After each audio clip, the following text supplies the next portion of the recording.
여러분들의 부동산 길라잡이 부동산 가이드 진행의 강주리입니다. 노화에는 두 종류가 있다고 합니다. 얼굴과 목에 주름이 생기는 생물학적 노화와 나머지 하나는 정체된 상태로 의욕 없이 사는 정신적인 노화가 있다고 하는데요. 슬프게도 생물학적 노화는 살짝 늦출 수는 있어도 아예 막을 수는 없잖아요. 그런데 정신적인 노화는 내가 마음먹기에 따라서 얼마든지 늦출 수가 있다고 하는데요. 지금 이 시간에도 혹시 아무것도 하지 않고 시간을 보내고 계신 분이 있으시다면 저희 방송 함께 하시면서 부동산 공부로 정신적인 노화 늦춰보시면 어떨까요? 오늘도 다양한 소식들 준비되어 있으니까요. 이 시간 저희와 함께 해주시기 바라겠습니다.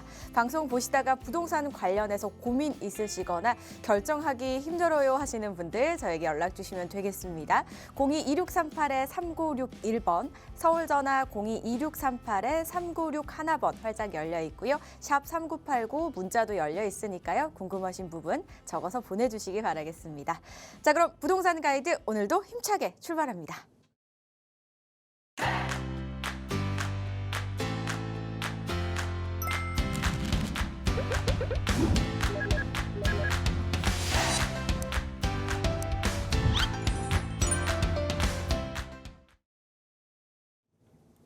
매주 월요일 부동산 가이드 문을 활짝 열어주시는 분이죠. IM 부동산 연구소의 박유란 대표 자리하셨습니다. 어서 오세요, 대표님. 네, 안녕하세요.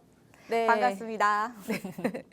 또 월요일이 왔습니다. 날씨가 주말에 이제 비가 좀 와서 그런지 굉장히 괜찮았는데 어제 오늘 추워졌어요. 그렇죠? 옷 따숩게 입고 다니시고 이런 날씨일수록 감기 조심하셔야 되고요. 이게 부동산이 또 12월 2일부터 디딤돌 대출에 대해서 또 규제가 한 차례 더 생기면서 내 집 마련을 하려는 실수요자들이 또 문턱이 조금 더 높아졌다. 이렇게 봐야 되는 건데요. 어쨌든 부동산이라는 게 항상 오를 때가 있으면 또 떨어질 때가 있고 규제를 강화할 때가 있으면 또 완화할 때가 있고 그렇습니다. 이거를 시장에 맞춰가지고 뭐 뉴스라든지 우리가 지금 공부하는 것처럼 이렇게 보는 것도 중요하지만 사실상 이런 것들 전체적인 개발 계획들 이렇게 오르락 내리락 하는 부동산 시장에서도 결국은 살아남는 부동산들은 사실은 계획이 다 세워져 있는 거거든요. 부동산의 흐름을 절대적으로 거스를 수 없다. 우리가 이거 정책만 잘 파악을 한다 그러면 분명히 살아남고 이겨낼 수 있는 이런 것들이 있다. 이렇게 보셔야 되고 그래서 우리가 항상 부동산을 이제 보지만 공부를 해야 되는 기본 밑거름은 서울시 기본 계획이라든지 아니면 서울시에서 내려오는 뭐 허가라든지 공문이라든지 이런 기초적인 자료를 통해서 우리가 지리 분석부터 물건 파악 같은 것들을 해야 된다. 이렇게 보셔야 되는 거고요. 우리가 돈을 모으는 거는 굉장히 힘들죠. 이제 한 푼, 두 푼 힘들게 모은 돈을 사실은 투자라든지 이런 걸 할 때는 과감하게 하는 경향이 있거든요. 과감한 거는 좋은데 기본적인 것들을 좀 탄탄하게 다지고 가면서 또 결정할 때는 빠르게 하는 이런 전략들이 필요하다. 오늘 이렇게 말씀드리고 또 월요일 첫 시작을 해보겠습니다. 날씨가 추워진 만큼 부동산 문턱도 점점 높아져만 가는 것 같은데요. 그런데 이제 규제가 타이트해져도 그 정책에 맞게 또 전략을 짤 수 있다라고 말씀을 주셨습니다. 이럴 때는 저희가 어떤 전략을 짜면 좋을지 많은 분들 궁금해하실 것 같아요. 이야기 나눌 수 있는 자리 있잖아요, 대표님. 설명해 주시죠. 네, 저희 매주 수요일 1시에 저희 사무실에서 세미나를 진행을 하고 있습니다. 부동산 세미나를 진행을 하고 있고요. 지금 주제가 또 나가고 있어요. 재개발지에 소액 투자로 들어가서 좀 서울 상급지 쪽에 아파트 내 집 마련을 할 수 있는 이런 입주권을 받을 수 있는 전략들 또 기본적인 틀 같은 거를 안내를 해드리거든요. 참여하셔가지고 많은 공부를 하시면 좋을 것 같고요. 이제 앞선 설명처럼 이런 기본적인 이제 재개발지 투자라든지 아니면 입지가 좋은 곳에 투자를 할 때 제일 첫걸음이 되는 것들이 부동산 정책입니다. 현 시장 상황에 맞는 부동산 정책들에 맞춰가지고 입지 설명부터 이제 현재 뭐 세금부터 잘 풀어드리니까 필요하신 분들은 참석하셔가지고 공부하시면 많은 도움이 될 것 같습니다. 관심 있으신 분들 화면을 통해 나가고 있는 번호로 문의 후에 많은 분들 또 참석을 해보시기 바라겠습니다. 저희 첫 번째 순서는 박유란의 부동산 이슈에 대해서 먼저 이야기 나눠보고 갈게요.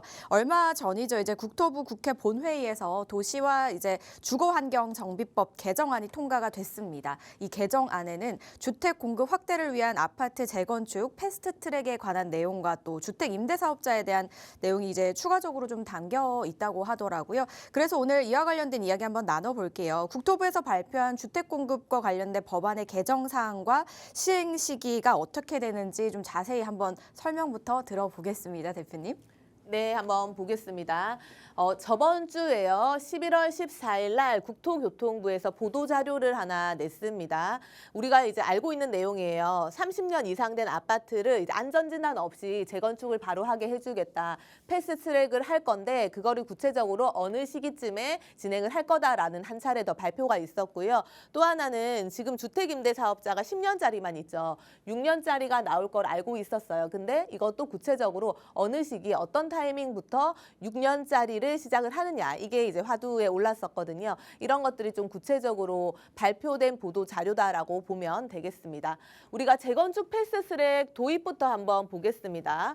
기존에는 우리가 30년이 넘어요 아파트가. 그러면 안전진단을 통과를 해야지 그 다음 단계를 이렇게 넘어가서 재건축을 할 수가 있었습니다. 그러다 보니까 애초에 안전진단 자체가 통과가 안 되면 그 다음 사업이 진행이 안 됐어요. 근데 안전진단 통과를 하는 것 자체가 문턱이 굉장히 높다 보니까 제일 첫 타이밍부터 이제 진행이 빨리 안 되고 이때 시간 소요가 많이 됐거든요. 그러면서 재건축이 지연이 된 부분들이 있었는데 이제 이런 절차들을 이제 없애는 게 아니고요. 2개, 3개를 한 번에 묶어서 동시에 진행을 해주겠다는 겁니다. 그러다 보니까 시간이 굉장히 단축이 된다라고 봐야 되는 거고요.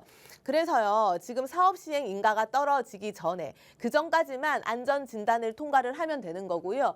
동시에 이 안전진단 단계와 추진위 구성부터 조합 신청, 조합 설립까지 이 단계를 동시에 같이 진행을 할 거예요. 안전진단을 진행하면서 동시에 추진위, 조합 신청, 조합 설립을 같이 한다는 거고요.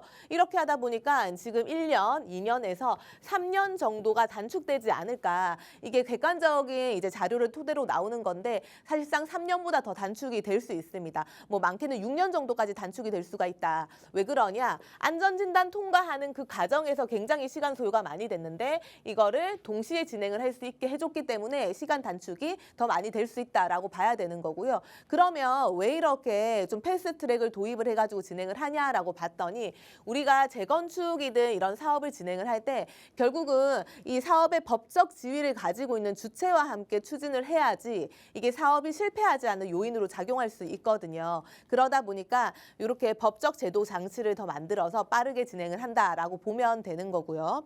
또 하나 보겠습니다. 그래서 우리가 안전진단이라는 표현 자체를 이제 재건축 진단이라고 이름을 바꿔서 진행을 하는 거고요. 안전진단 전에 예비안전진단을 지자체를 통해서 먼저 했었습니다. 그런데 이거조차도 이제 폐지를 하겠다는 거거든요.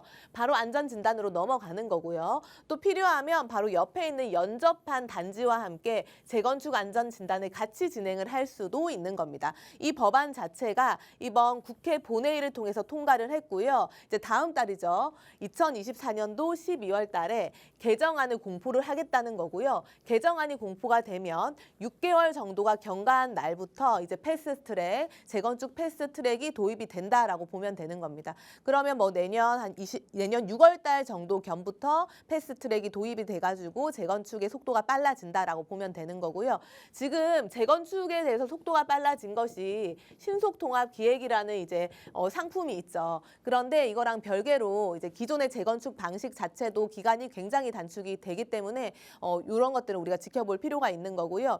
그리고 우리가 보통 재건축을 진행하게 되면 추진위에서든 조합 설립을 할 때든 결국은 주민들의 동의서가 있어야 되죠. 근데 주민들의 동의서를 서면 방식으로 받았었습니다. 그러다 보니까 뭐 이제 집주인이라고 하시는 분들이 예를 들어서 뭐 지방에 사시던지 해외에 사시던지 아니면 출퇴근 때문에 늦게 퇴근하시던지 그렇게 되면은 동의서를 잘 제출을 못하는 상황.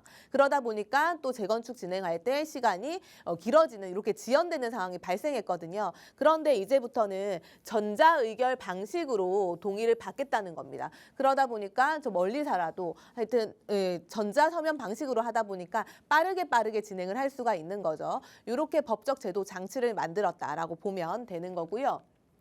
또 하나 보겠습니다. 지금 비아파트 빌라 시장이죠. 6년 단기 임대사업자 도입을 하겠다고 했었는데 많은 분들이 할 건데 이게 도대체 언제부터 시행이 되냐 굉장히 궁금해 했었거든요. 이것 또한 내년 6월 정도부터 이제 시행이 될 거다고 될 거다라고 보시면 되는 거고요. 2020년도 8월 달에 원래 단기랑 장기에서 4년짜리와 8년짜리 주택 임대 사업자가 있었죠. 그런데 단기 4년짜리가 그때 폐지가 되고 8년짜리가 10년짜리로 바뀌었었습니다. 그런데 지금 공급이 부족하다 보니까 비아파트에 대한 공급 활성화 정책이 계속 나오고 있고, 그러려면 매수할 수 있는 이 환경을 만들어줘야 되고, 그러다 보니까 이제 비아파트 단기 임대 사업자 10년짜리 말고 6년짜리로 바꿔서 부활을 하고요. 동시에 뭐 주택수 제외라든지 여러 가지 세제 혜택도 주고 있는 상황이죠. 그렇게 보시면 되고, 이 관계 법령 자체가 지금 세제 혜택 등에 관련해 가지고 개정을 하고 하위 법령 개정을 해야 되는 상황이에요. 개정을 하고 나서 지금 다음 달이죠. 24년도 12월부터 공포를 할 거라고 합니다. 그럼 요거 마찬가지로 공포를 하고 나서 6개월 후에 이제 시행을 한다고 하니까 25년도 한 6월 정도쯤이라고 보면 될 것 같고요. 또 하나 기억하셔야 되는 게 6년짜리 단기 임대 사업자가 부활을 해요. 그러면 이것도 이제 임대 사업자의 물건들과 그리고 내가 현재 거주하고 있는 거주지 물건이랑 비교를 했을 때 거주 비과세가 되거든요. 거주 요건만 채우면 이제 거주 비과세가 되니까 이런 것들도 활용하시면 좋을 것 같습니다. 이렇게 좀 정리하겠습니다.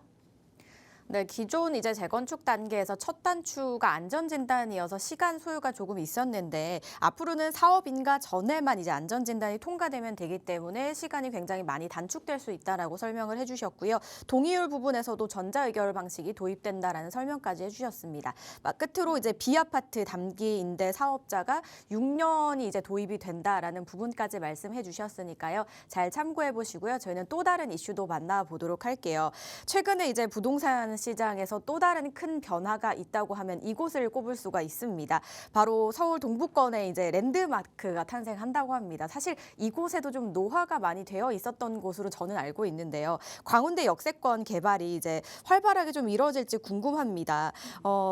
광운대역 철도부지가 40년 만에 초고층 랜드마크 복합단지로 조성이 된다고 하는데요. 구체적인 개발 계획 저희가 좀 알 수 있을까요? 네. 드디어 강북에도 49층짜리 랜드마크가 생긴다라는 이제 전체적인 큰 골조를 보셔야 되고요. 계속 이제 정부에서 강북시대 하면서 강북에 대한 개발 이슈들, 또 서남권에 대한 개발 이슈들, 서부권에 대한 개발 이슈들이 나오고 있어요. 그러니까 뭐냐면 우리가 지금 현재 강남이 굉장히 많이 개발이 돼 있고 반면에 강북 같은 경우는 균형적으로 발전이 상대적으로 덜했죠. 그러다 보니까 균형을 맞춰가지고 개발을 하겠다라는 취지로 강북에 대한 개발 이슈들이 많이 나오고 있다라고 보시면 되는 거고요. 그 중에 하나가 지금 2024년도 11월 14일 날 강북 정성시대라고 해서 미미삼이라고 표현을 하죠. 월계지구입니다. 월계지구에 대한 재건축 개발 계획이 확정이 됐다라는 거예요. 그러니까 미미삼 같은 경우가 5,000세대인데 지금 다시 개발이 되면 6,700세대 아파트로 이제 만들어진다라는 거고요. 거기서 끝이 아니고요. 강북 전성시대라고 표현을 이제 드렸습니다. 지금 여기가 이제 강운대 역사거든요. 강운대 역사 주변이 상업지역으로 종상향이 됐죠. 그러면서 주변에 이쪽 일대입니다. 기존에 시멘트 공장의 물류부지였던 이 유휴부지 자체에 여기에 49층짜리 랜드마크가 만들어질 건데요. 여기 같은 경우는 아파트도 만들어지고 뭐 쇼핑센터도 만들어지고 주거타운, 그다음에 오피스타운 이런 것들 복합적으로 만들어지는데 여기에 취지는 뭐냐면 내가 거주를 하고 있으면서 반경 1km 내에서 내 삶의 모든 것들을 다 할 수 있게끔 만들겠다는 거고요.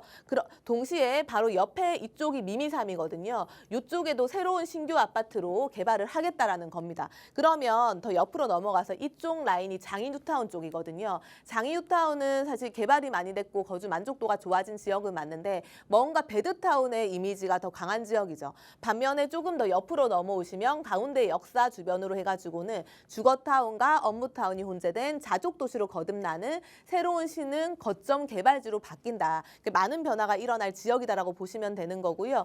더불어 가지고 바로 옆으로 보시면 중랑천이 연결이 돼 있습니다. 중랑천까지 그 옆에 동부간선도로 지하 사업을 같이 계획을 하고 있고 그리고 강운대 역사에 지금 철로가 지상철로 오픈이 돼 있죠. 여기까지 개발을 할 계획을 가지고 있으니까 전체적으로 많은 변화가 일어날 거다. 이렇게 보시면 되고요. 다음 조감도를 다시 연결을 해가지고 볼게요. 지금 이쪽에 새로 생긴 아파트 이제 조감도 보이시죠? 여기가 이제 미미삼 아파트인 거고요. 바로 위쪽으로 넘어가시면 이게 시멘트 공장 물류부지가 있던 데예요. 여기가 서울원 아이파크 이제 아파트가 들어오게 되는 거죠. 여기에 대단지 아파트가 들어오게 되면서 동시에 오피스 그리고 뭐 호텔 문화, 여유 공간까지 모든 걸 즐길 수 있는 이 타운으로 완성이 되는 거고요. 또 밑으로 보시면 이쪽이 강운대 역사입니다. 강운대가 지금 지상철로 연결이 돼 있지만 여기를 지하로 묻어버릴 거죠. 2035년도쯤에 완성이 될 예정을 가지고 있고요.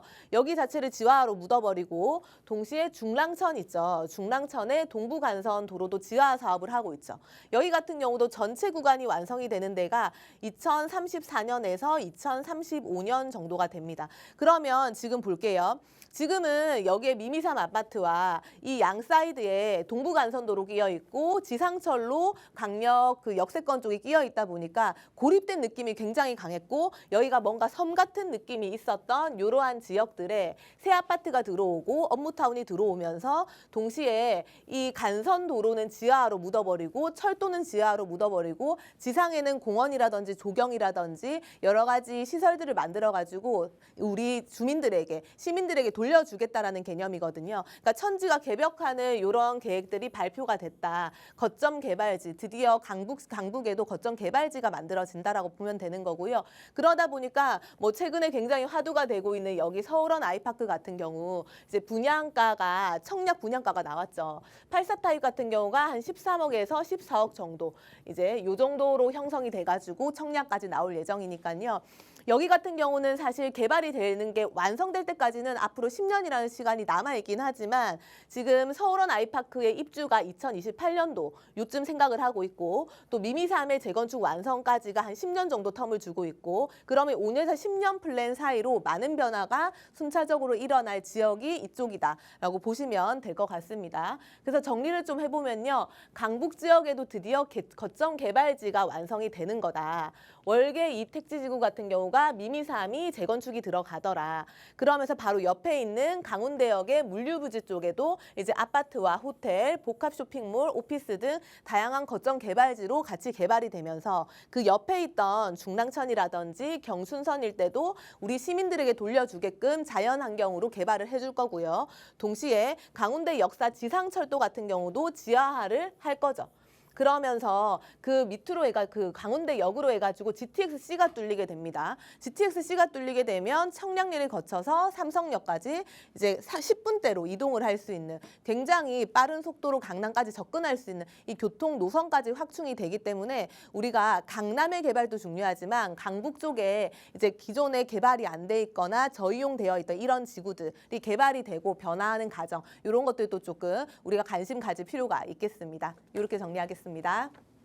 정말 새로운 도시로 그야말로 재탄생하는 그런 느낌입니다. 요즘은 이제 직주를 한 곳에서 좀 해결할 수 있게 많이 좀 변모하는 것 같아요. 워낙 개발 가능성이 좀 높은 곳이어서 더욱더 기대가 되는 강운대 쪽이었습니다. 자, 이번엔 마지막으로 GTX 이야기도 한번 나눠보겠습니다. GTX는 한동안 굉장히 뜨거운 감자였기도 했고 GTX가 들어선다 하면 그 주변의 부동산 일대가 들썩들썩하는 그런 주범이라고 말하긴 그렇지만 굉장히 좀 그런 이슈가 있었던 GTX였는데요. GTX가 A 노선부터 이제 F 노선까지 있습니다. 여기에 또 추가 개통을 앞두고 있는 노선이 있다고 하는데요. 어느 역사가 추가로 개통이 되는 건지 좀 궁금합니다.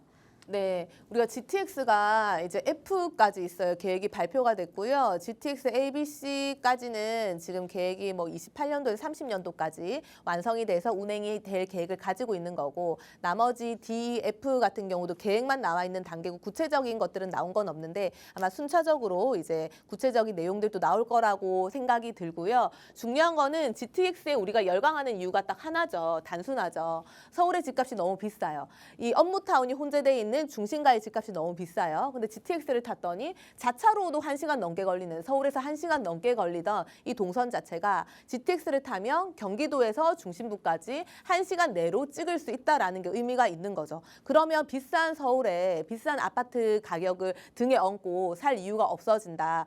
가족 단위가 있으신 분들, 자녀가 있으신 분들은 사실상 뭐 신도시라든지 좀 인프라가 잘 갖춰져 있는 지역을 선호하잖아요. 그러다 보니까 경기도권에 새로 생긴 신도시 나머지 내 GTX가 뚫리는 지역 쪽으로 많이 빠지는 거고 그런 단지들의 아파트 가격이 사실은 또 높게 가격이 이제 형성이 되는 거고 이렇게 보시면 되는 건데요. 제가 이제 앞에서 쭉 설명을 드렸는데 그러다 보니까 중요한 거는 GTX 노선이 이렇게 개통이 되는 이 지역들 중에서 결국은 핵심은 우리가 강남을 지나가죠. 뭐 서울역을 지나가죠. 용산을 지나가죠. 수서를 지나가죠. 청량리를 지나가죠. 결국은 서울의 핵심 지역의 아파트 가격이 더 오를 수 있다. 이 정도는 우리가 조금 인지를 하고 접근하시면 좋을 것 같고요.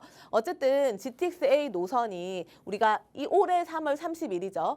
올해 3월 30일 날 수서에서부터 동탄까지 개통이 됐습니다. 지금 현재 운행을 하고 있는 단계고요. 당시에 개통이 되기 전 그리고 개통이 된 이후에 집값이 굉장히 들썩들썩했습니다. 수서에 있는 아파트 가격, 동탄에 있는 아파트 가격들이 그 당시 나머지 타 지역에 있는 아파트 가격들의 상승이 좀 주춤하던 시기였는데 이제 굉장히 고점을 뚫고 올라갔던 그런 타이밍이었거든요. 그렇게 보시면 되고 지금 같은 경우 이제 올해 12월부터죠. 파주 운정에서부터 또 서울역까지 지금 개통을 해서 운행을 할 계획을 가지고 있는 거고요.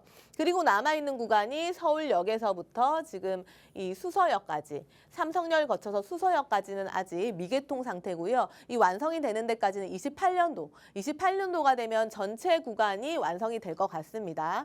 그래서 지금 운정역에 여기가 파주 운정역이죠. 파주 운정역의 제일 풍경채 타운이라고 청약에 대한 경쟁률이 126대 1까지 나왔었거든요. 이 정도로 경쟁이 굉장히 치열했다라고 보시면 되는 거고요. 어쨌든 GTX가 생기면 우리가 출퇴근하는데 시간이 굉장히 단축이 된다라는 거는 의미가 있는 거고요. 그래서 나머지 노선들도 순차적으로 개통이 되는 것들 좀 시기들 주변의 아파트들 이런 것들 공부를 해보고 가격을 좀 알아보고 이러면 좋을 것 같습니다. 이렇게 정리를 하겠습니다.